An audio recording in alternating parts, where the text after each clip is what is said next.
आज का कहानी है मरम्मत करो। एक गांव में एक साधु रहने आया।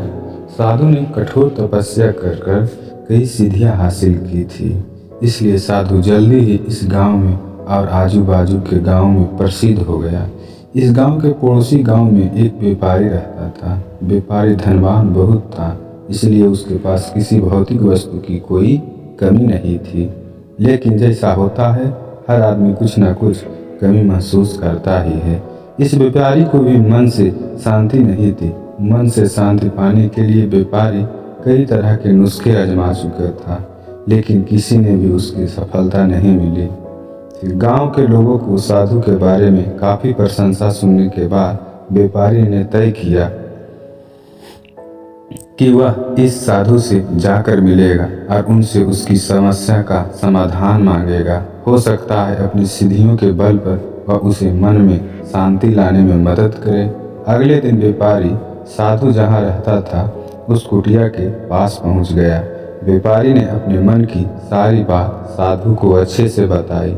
साधु ने उसकी बात सुनने के बाद व्यापारी से कहा कि तुम्हें कुछ दिनों तक मैं जैसा कहूँ वैसा करना पड़ेगा और यही करना पड़ेगा।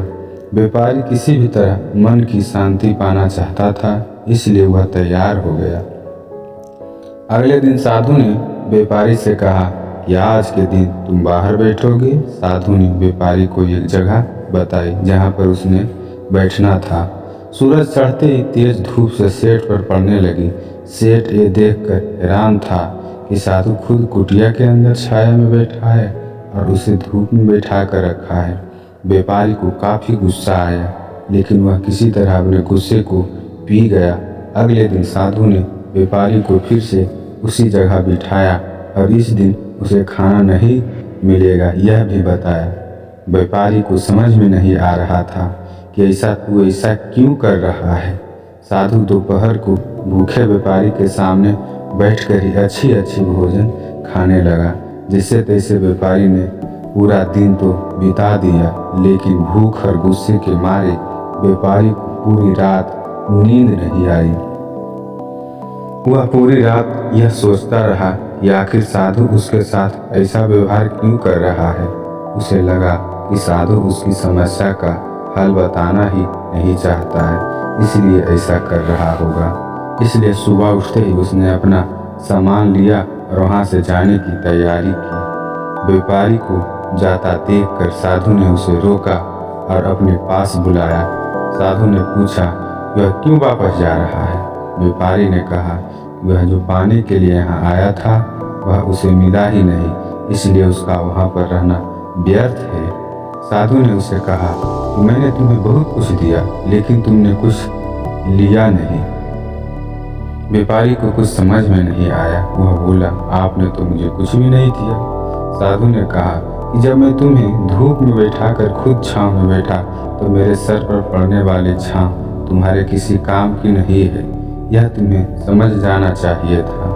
तुम नहीं समझे, तब मैंने तुम्हें भूखा रखा और तुम्हारे सामने अच्छा भोजन खाया, तब तुम नहीं समझे कि मेरा खाना खाने से तुम्हारा पेट नहीं भरने वाला है। यही बात को आगे बढ़ाते हुए मैं तुम्हें बताता हूँ कि मेरी सिद्धियों से तुम्हें मन की शांति नहीं मिलने वाली है। जैसे तुमने अपने परिश्रम से धन, नाम, रुतबा सब कमाया है, वैसे ही तुम्हें अपने मन की शांति भी खुद ही कमानी होगी। व्यापारी साधु की बात समझ गया और उसने साधु से कहा कि मैं यहाँ किसी ताबीज या किसी वस्तु को पाने की आशा से आया था, लेकिन आपने मुझे इससे भी कीमती चीज दे दी। उसने साधु को धन्यवाद किया और खुशी खुशी अपने घर वापस लौट गया। दोस्तों, हमारे जीवन की परेशानियां हम ही हल कर सकते हैं। हाँ, किसी और से हम उन्हें हल करने का रास्ता जरूर जान सकते हैं, लेकिन कोई और व्यक्ति उन्हें हमारे लिए कभी हल नहीं कर सकता है। तो कैसी लगी यह कहानी हमें कमेंट बॉक्स में बताएं।